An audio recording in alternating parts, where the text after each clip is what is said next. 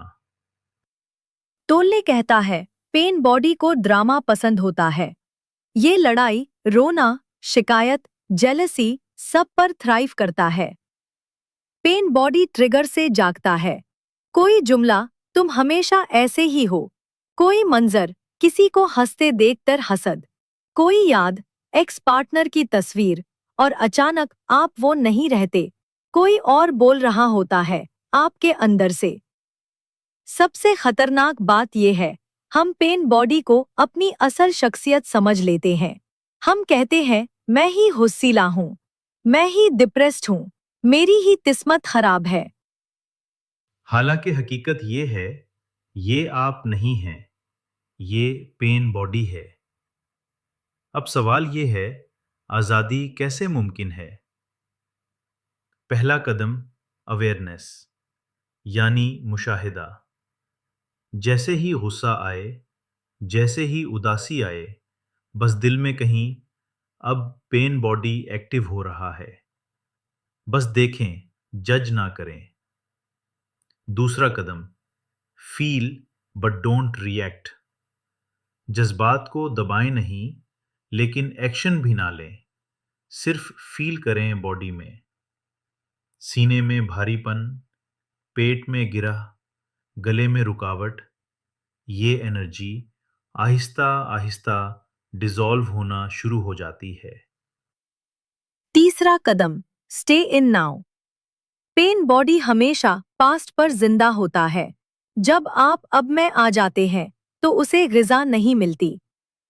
टोल्ले कहता है, pen body cannot survive in the light of consciousness. अब एक मिसाल सुने। फर्ज करें, आप किसी बहुत अजीज इंसान को मैसेज करते हैं और वो रिप्लाई नहीं करता। पुराना आप सोचता है, शायद इग्नोर कर रहा है, शायद अब मैं इम्पोर्टेंट नहीं रहा, शायद कोई और आ गया है। दिल भारी, दिमाग में कहानियां और मूड खराब। नया आप, खामोशी, फोन रख देना, सांस पर तवज्जो, दिल की धड़कन को महसूस करना और बस ऑब्जर्व, सोच को नहीं, एहसास को देखना। 5 मिनट बाद गुस्सा कम, दिल हल्का और अंदर अजीब सी आजादी। यही है हीलिंग। सबसे बड़ी सच्चाई ये है, आपका दर्द दुश्मन नहीं है, ये आपका टीचर है। हर बार जब पेन बॉडी उठता है, आपके पास 2 रास्ते होते हैं। एक, अनकॉन्शियस होकर रिपीट, 2, कॉन्शियस होकर आजाद। और आखिर में एक बात याद रखें, अगर आप वाकई आजाद होना चाहते हैं, तो किसी को बदलने की जरूरत नहीं, माजी को मिटाने की भी नहीं। सिर्फ एक काम काफी है, जो कुछ अंदर उठ रहा है, उसे पूरी होशियारी से देखना। क्योंकि जिस लम्हे आप देखने वाले बन गए, इसी लम्हे पेन बॉडी कमजोर हो गया। और यही है द पावर ऑफ नाउ का असल राज। अब हम बात करते हैं कि खामोशी की ताकत, पावर ऑफ साइलेंस। जरा एक लम्हे के लिए खामोश हो जाएं। ना कोई सोच, ना कोई आवाज, बस सांस की आमद और रफ्त। यही है खामोशी, और यही है असल ताकत। हम समझते हैं कि ताकत शोर में होती है, बातों में, ख्यालात में, मसरूफियत में। लेकिन एकहार्ट टोले कहते हैं, silence is not the absence of sound, it is the presence of awareness. खामोशी आवाज की कमी नहीं, बल्कि शऊर की मौजूदगी है। असल में हमारी ज्यादातर तकलीफ खामोशी से नहीं, बल्कि अपने जहन के शोर से होती है।